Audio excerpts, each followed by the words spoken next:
Hello students, welcome to class 11th. Okay, let's continue our topic.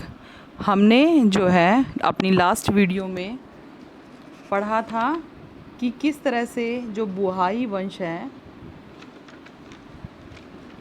उसकी स्थापना हुई, उसकी स्थापना फ़ातिमा खिलाफत ने की थी और धीरे धीरे उसने आसपास के जो शहर हैं, आसपास के जो क्षेत्र हैं उनको विजित करके और अपना प्रभुत्व स्थापित कर दिया। उन्होंने वहाँ के जो आसपास के जो लोग थे उनको जो है धर्मांतरण यानी धर्म परिवर्तन के लिए मजबूर किया। इसके बाद हम देखते हैं जो हमारा टॉपिक है वो है 1961 में गजनी सल्तनत की स्थापना। देखिए अभी तक हम जो है वंशों के बारे में पढ़ रहे थे और इसके बाद वंशों से अब सल्तनत मतलब किसी जो है शासक के द्वारा साम्राज्य की स्थापना। तो अब हम पढ़ेंगे कि किस तरह से गजनी सल्तनत की स्थापना हुई। गजनी सल्तनत की स्थापना सबसे पहले अल्पतिगीन ने की थी। अल्पतिगीन जो थे वो इस साम्राज्य के संस्थापक थे, लेकिन जो मजबूती इन्हें महमूद गजनी के द्वारा प्राप्त हुई, यानी इस साम्राज्य को मजबूत महमूद गजनवी के द्वारा बनाया गया। बुवाही जो है बुहाइयों की तरह ही जो गजनी भी एक सैनिक वंश का था। जो बुहाई वंशज थे, बुहाई वंश के जो संस्थापक थे, उनकी तरह ही जो महमूद गजनी था ये भी एक सैनिक वंश का था। 11वीं से लेकर के 13वीं शताब्दी तक की अवधि में ईसाई और अरब राज्यों के बीच में काफ़ी अधिक लड़ाई झगड़े हुए। उस समय देखिए जो अरबी साम्राज्य था, अरबी साम्राज्य के आसपास के क्षेत्रों में और जो ईसाई धर्म, क्योंकि यूरोप में उस समय ईसाई धर्म का जो है ज़्यादा बोलबाला था, तो ईसाई धर्म और यूरोप के जो है धर्मों में आपस में, इन दोनों धर्मों में जो है बहुत अधिक मात्रा में लड़ाई झगड़े होने लगे। 13वीं शताब्दी में मुसलमानों ने अपने आप को विनाश की कगार पर जो है खड़ा पाया। यानी देखिए कि उस समय तक जो है समाज के ऊपर जो है ईसाई धर्म जो है ईसाई लोगों का प्रभुत्व ज़्यादा अधिक देखा जाने लगा और जो मुस्लिम साम्राज्य हैं, जो मुस्लिम धर्म को मानने वाले लोग हैं, वो अपना विवाह, देखिए बुहाइयों के बाद, बुहाई वंश के पतन के बाद धीरे धीरे जो है मुसलमानों का भी पतन होने लगा।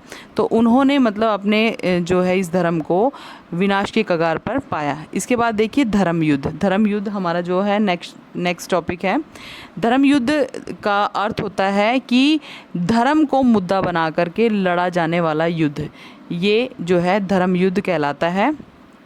तो देखिए मुस्लिम जगत में ईसाइयों को पुस्तक वाले लोग समझा जाता था। यानी कि देखिए क्योंकि जो इनकी एक धार्मिक पुस्तक होती थी जिसको हम बाइबल कहते हैं, ये हमेशा जो पादरी वगैरह होते हैं ये इसको धारण करते हैं, पोप वगैरह। तो मुस्लिम जगत में ईसाइयों को पुस्तक वाले लोग समझा जाता था क्योंकि वह सदैव अपने जो है हाथों में धर्म ग्रंथ हमेशा जो है धारण करके रखते थे। मुस्लिम जगत के प्रति शत्रुता 11वीं शताब्दी में और अधिक स्पष्ट हो गई। यानी कि देखिए क्योंकि जो है ईसाई धर्म का अधिक प्रभाव था, इस वजह से जो है मुस्लिम धर्म ये क्या हो गए थे कि जो मुस्लिम जगत था, सारी की सारी जो जनता थी ये इनके प्रति जो है नाराज़ थी और साथ में जो है 11वीं शताब्दी तक आते आते जो है इनके प्रति लोगों में है जो शत्रुता की भावना अधिक जो है पनपने लगी। आगे देखिए नॉर्मनों, हंगरीवासी और स्लाव लोगों को ईसाई बना दिया, क्योंकि देखिए मैंने आपको बताया कि जब बुहाई वंश का पतन हुआ तो उसके बाद जो है इन क्षेत्रों पर ईसाइयों का प्रभुत्व हो गया। तो नॉर्मनों जो क्षेत्र थे, हंगरीवासी थे और जो स्लावा के लोग रहने वाले थे, इन्हें क्या है धीरे धीरे जो है धर्म परिवर्तन करवा के ईसाई बना दिया गया। केवल अब जो है मुसलमान मुख्य शत्रु रह गए कि जो लोग जो यहाँ के निवासी थे उन्होंने तो ईसाई धर्म को आसानी से अपना लिया, लेकिन जो शुरू से ही मुसलमान थे, मुस्लिम धर्म को अपनाते थे, अब केवल समाज में सिर्फ ये शत्रु रह गए थे ईसाई धर्म वाले लोगों के। तो ईसाई चर्च का जो है सम्मान, पादरी का सम्मान करते थे। ईसाई धर्म वाले जो थे अपने धर्म को बहुत अधिक मानते थे, वे अपने पादरियों का सम्मान करते थे और शांति का प्रचार प्रसार ईसाई धर्म की ओर से किया जा रहा था। यानी कि वो ये दिखा रहे थे कि भाई हमें युद्ध नहीं चाहिए और हमारी जो जनता है उसे किसी भी प्रकार का जो है वो मतलब कष्ट नहीं होना चाहिए और चारों ओर शांति व्यवस्था होनी चाहिए, उन्हें युद्ध नहीं चाहिए। इससे क्या हुआ कि आम लोग और पादरियों के खिलाफ जो सैनिक हिंसा थी वो वर्जित हो गई। यानी कि आपको पता है वहाँ आसपास के क्षेत्रों में जैसा कि हमने पढ़ा है कि जो ईसाई धर्म को मानने वाले लोग रहते थे, तो आम लोग और जो पादरी वर्ग है जो शांति का प्रचार प्रसार कर रहे थे, तो उनके खिलाफ जो सैनिक हिंसा वर्जित यानी मनाही कर दी गई। ईश्वरीय शांति आंदोलन ने सामंतवाद की जो आक्रमणकारी प्रवृत्तियों को ईसाई जगत से हटा करके ईश्वर के शत्रुओं की ओर मोड़ दिया। देखिए, क्योंकि देखिए उस समय समाज पर जो है राजा के बाद सामंतवाद जो सामंती शासक जो थे वो बहुत अधिक शक्तिशाली थे। राजा के बाद जो है सामंतों का जो वर्ग था वो अधिक शक्तिशाली था और मतलब जो सत्ता है, जो सैनिक शक्ति है उनके पास भी बहुत अधिक होती थी। तो ये देखिए इन्होंने क्या किया, इन्होंने ईश्वरी शांति के आंदोलन को मतलब जो क्योंकि ईसाई धर्म को मानने वाले लोग जो पादरी थे वो क्या कर रहे थे, शांति का प्रचार प्रसार कर रहे थे। तो मतलब उन्होंने क्या किया, आक्रमणकारी कौन थे, यानी सामंती जो सैनिक होते थे, सामंत जो नाइट्स वगैरह होते थे, वो क्या करते थे कि अपने साम्राज्य की स्थापना के लिए या मतलब लोगों की जो है शांति व्यवस्था बनाए रखना समाज के अंदर उनका काम होता था। उनको उन्होंने जो है साम्राज्य के दुश्मन कौन थे इस समय, जो मुसलमान धर्म को मानने वाले लोग थे, उनकी ओर मोड़ दिया। यानी कि उन्हें ये दर्शा दिया कि भाई हम तो ईश्वरीय शांति के मार्ग पर चलने वाले लोग हैं और ये जनता है जिन्होंने जो है ईसाई धर्म को धारण कर लिया, ये भी जो है ये मतलब आप लोगों का धर्म बनता है कि आप इनकी रक्षा करें। और जो उनके वास्तविक जो शत्रु हैं वो कौन थे, मुस्लिम धर्म के जो मानने वाले लोग थे। इससे क्या हुआ, इससे एक ऐसा वातावरण का निर्माण हुआ जिससे जो है अंधविश्वासों के खिलाफ लड़ाई न केवल उचित अपितु प्रशंसनीय समझी जाने लगी। यानी इन्होंने समाज में अंधविश्वास पनपा दिया कि जो मुस्लिम हैं वो हमारे शत्रु हैं और हम सिर्फ जो है हम तो जो है ईश्वरीय मार्ग पर चलने वाले, शांति व्यवस्था बनाने वाले जो लोग हैं।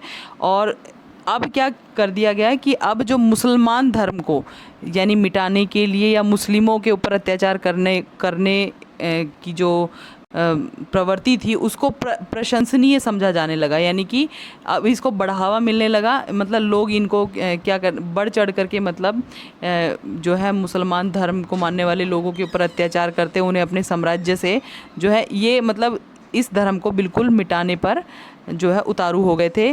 तो देखिए 1092 में बगदाद के जो सल्जुक सुल्तान जो है मलिक शाह की मृत्यु के बाद उसके साम्राज्य का विघटन शुरू हो गया। तो देखिए यहाँ पर जो एक मुस्लिम शासक था उसकी मृत्यु के बाद उसके साम्राज्य का विघटन शुरू हो गया। इससे जो है लाभ क्या पहुँचा ये हम अपनी अगले टॉपिक में पढ़ रहे हैं।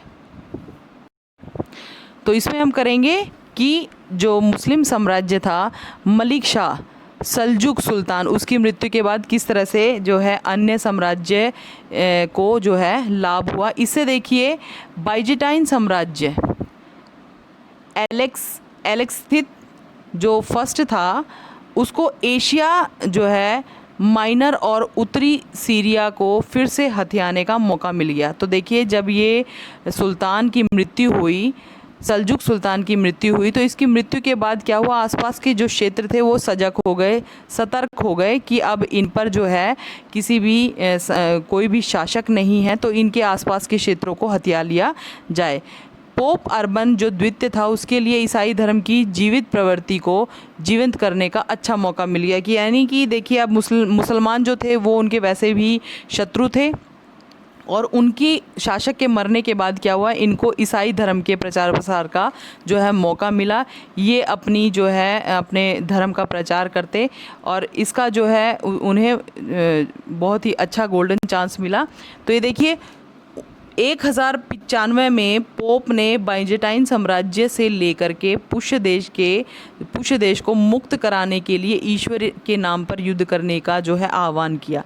कि उन्होंने कहा कि जो ये जितना भी साम्राज्य मुसलमानों के अधीन है, यानी बाइजेंटाइन साम्राज्य से लेकर के पुष्य जो देश था वहाँ तक के जो साम्राज्य को इन्होंने ईश्वर के नाम पर, मतलब युद्ध को इन्होंने ईश्वरीय नाम ईश्वर यानी धर्म के आधार पर इन्होंने युद्ध को जो है धार्मिक रूप ले लिया कि भाई ये साम्राज्य सारा का सारा जो है ये हम ईसाई धर्म में परिवर्तित कर देंगे, ये ईसाई धर्म के जो शासक हैं उनके अधीन हो जाएगा। 1995 से 1251 के बीच में जो पश्चिमी यूरोपीय देश थे, ईसाइयों ने पूर्वी भूमध्य सागर से लेकर के तटवर्तीय मैदानों में मुस्लिम जो शहर थे उनके खिलाफ युद्धों की जो योजना बनाई और अनेक युद्ध लड़े। इन्हें धर्म युद्ध का नाम दिया गया। तो ये सारे पॉइंट्स आपको क्लियर हो गए होंगे, आपको समझ में आ गया होगा कि धर्म युद्ध क्या था और किनके बीच में था। तो इससे अगला जो हम टॉपिक करेंगे वो अपनी नेक्स्ट वीडियो में करेंगे। Thank you, have a nice